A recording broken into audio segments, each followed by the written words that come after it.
A Asociación Galega de Profesionais da Ilustración está a promover unha campaña para visibilizar e denunciar o impacto da inteligencia artificial na nosa sociedade. Teñen un lema, un título, nunha campaña que iniciaron en Berkami que se titula Castelao non o faría, con ese IA de faría de inteligencia artificial. Vitu Coneira, estás con Iria Ribadomar, que forma parte da Asociación Galega de Profesionais, non? Diario Cultural, na Radio Galega.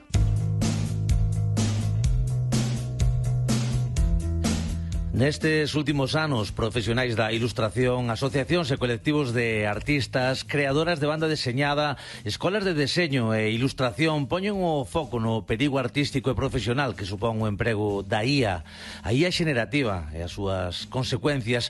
Agora a Asociación Galega de Profesionais da Ilustración está inmersa na campaña Castelao non o faría, campaña para elaborar e facer presente de xeito analóxico a loita contra a IA xenerativa.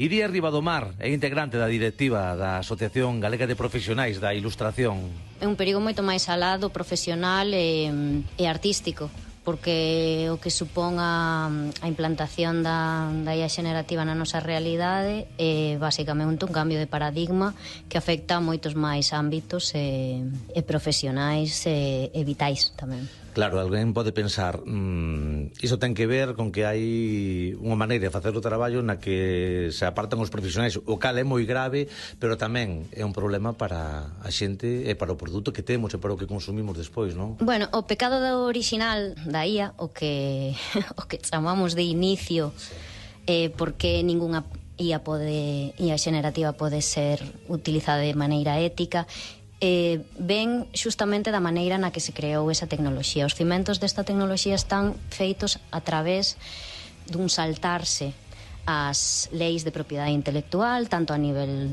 estatal de cada país como a nivel mundial, facendo barridos de apropiación para entrenamento desas bases de datos que despois se utilizan nos modelos comerciais de IA que utilizan hoxe en día algunhas persoas.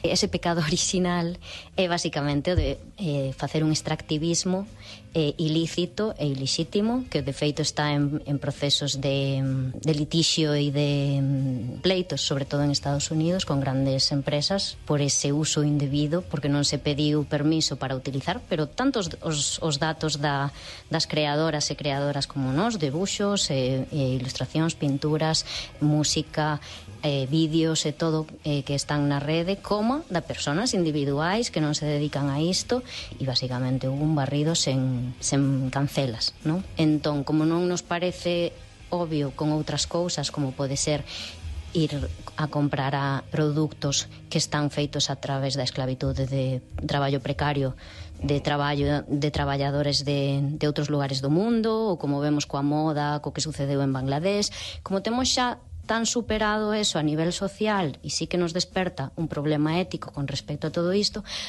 a inteligencia artificial xenerativa non o presenta, porque xusto fixeron como unha nube de fume e de virtualidade que non evidenciou eses problemas materiais que hai na súa base xa.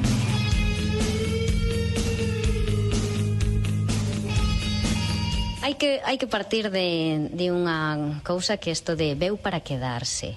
Isto vai formar parte da nosa vida, sí ou sí. Ou todas esa clase de slogans. Non podemos obviar que son estrategias de marketing das persoas que invirten nesas tecnoloxías e das empresas que están detrás, facendo os cartos e facendo uso deso. Entón, sempre temos que ter unha mira que nos din, porque a mercadotecnia é unha ciencia moi estudiada e utilízase para a manipulación. Compre facer pedagogía, vostedelo claro dentro da asociación. Sí, un pouco para eso creamos esta campaña. Bueno, xa levamos tempo traballando tanto coa FADIP, que é a Federación de Asociacións de Ilustracións no Estado Español, como as federacións tamén europeas, así como Artes Ética, que é un colectivo que foi pioneiro na visibilización xusto de toda esa materialidade que hai detrás das IA xenerativas. Entón, con todo iso xa levamos anos moito investigando, tamén sempre queremos investigar antes de poñernos a falar. Hai moita xente que está agora facendo estudios sobre sobre o que hai detrás de todo iso. Os grandes centros de metadatos, as persoas que traballen, que bueno, unha cousa curiosa que moitas veces non sabemos. A veces eu penso que o da inteligencia artificial xenerativa é un pouco como, bueno, o ChatGPT e as Midjourney e todo isto, é un pouco como o Mago de Oz, ¿no? Que teñan esa virtualidade de que había aí algo máxico detrás e era alguén pequeniño con un megáfono moi grande e poñendo esa imaxe, non? A min pareceme moi ilustrativa do que sucede hoxe en día, que xustamente é que hai moito fume, moito autobombo e moita profecía autocumplida, de tanto decir que está aquí para quedarse, tanto decir que non hai outra maneira. Al final acabamos asumindo iso, e as cousas sempre poden ser de outra maneira.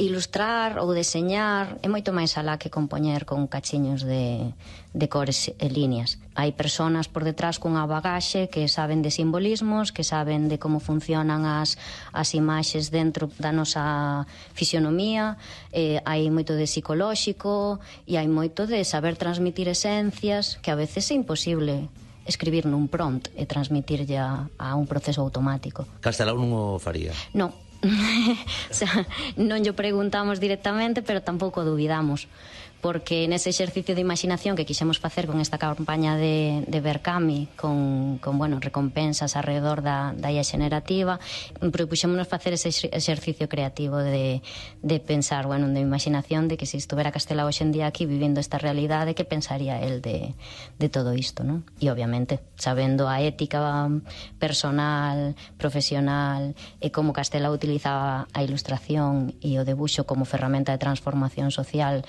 sempre do lado das persoas máis favorecidas e loitando contra as desigualdades, sabemos que hoxe en día estaría plenamente en contra da inteligencia artificial xenerativa.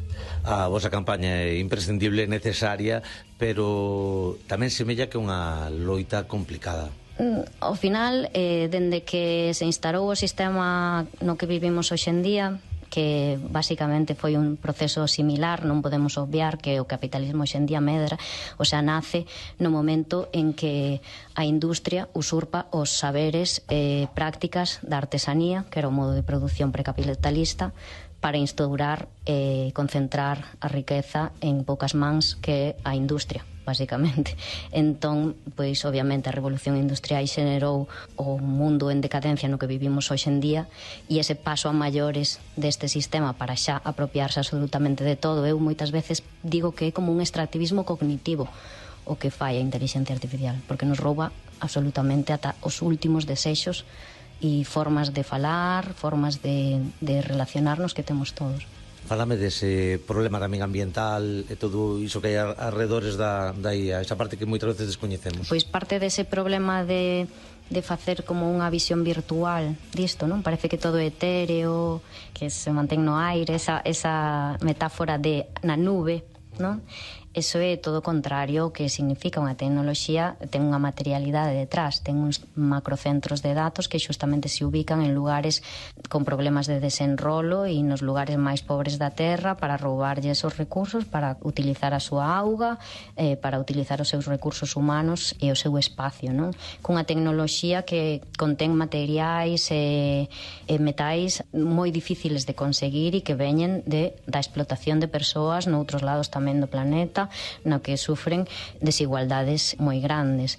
E máis alá de todo ese tema ambiental dos recursos, tamén están as propias persoas que traballan detrás de todo iso. Para que ese Mago de Oz poida facer o seu traballo, detrás moitas veces podes estar falando con unha persona en vez de con unha inteligencia artificial, porque hai xente que responde facéndose pasar pola IA. Hai traballadores que están detrás en grandes centros de datos ou mesmo externalizados na súa casa, que traballan con moitas das tarefas que hai que facer, tanto expóndose a material violento de moita dificultade psicolóxica para enfrentarse a ese material, como con traballos moi rutinarios de etiquetar si isto de aquí é un cacho de micrófono, si isto de aquí é uns cascos, etiquetas, facer textos para adiante de cousas e mesmo responder esas preguntas que a xente fai pensando que lle está preguntando unha máquina. Onde imos estar dentro dun ano, dentro de 5? donde queiramos estar. O sea, vamos a estar donde queiramos estar as persoas. Hoxe en día, basicamente, o que temos é que pasar un filtro ético ás cousas. Igual que o facemos cos alimentos que consumimos, coa roupa que nos poñemos, ou que non pensamos que a xente ten que estar traballando con as condicións laborais básicas para o que consumimos, pois esa mesma ética hai que tela en todos os ámbitos. Entón, pois, o sea, basicamente plantarse e non utilizar. Porque o que decimos que a única e a xenerativa ética é a que non se usa. Case nada. É fácil, é bastante fácil. Sí. Eu penso que basicamente non deixarse omnubilar ou non deixarse levar polos cantos de serea que che din que non te quedes atrás porque isto, se non te subes a ola desto, quedas atrás. Pois moitos parabéns e moita forza nesa loita, nesa batalla. E nada, que os vai moi ben. Nada, moitas gracias a ti. Bueno, xa a campaña xa está a puntiño para conseguir os seus obxectivos, así que tamén deixar un pouco unha nota de toque de atención tamén aos medios de comunicación e a outros ámbitos, porque, bueno, dende o periodismo sempre se fixo o traballo de investigación, de divulgación, cando suceden cousas na sociedade que nos poden cambiar. Entón, o que falábamos antes de que se chega un pouquiño tarde ao final a falar sobre estes temas e a indagar, a poñer o foco de verdade onde está, bueno, a facer luz para que a xente entenda e poida reaccionar. Iria Rivadomar, moitísimas grazas. Nada, graciñas a vos.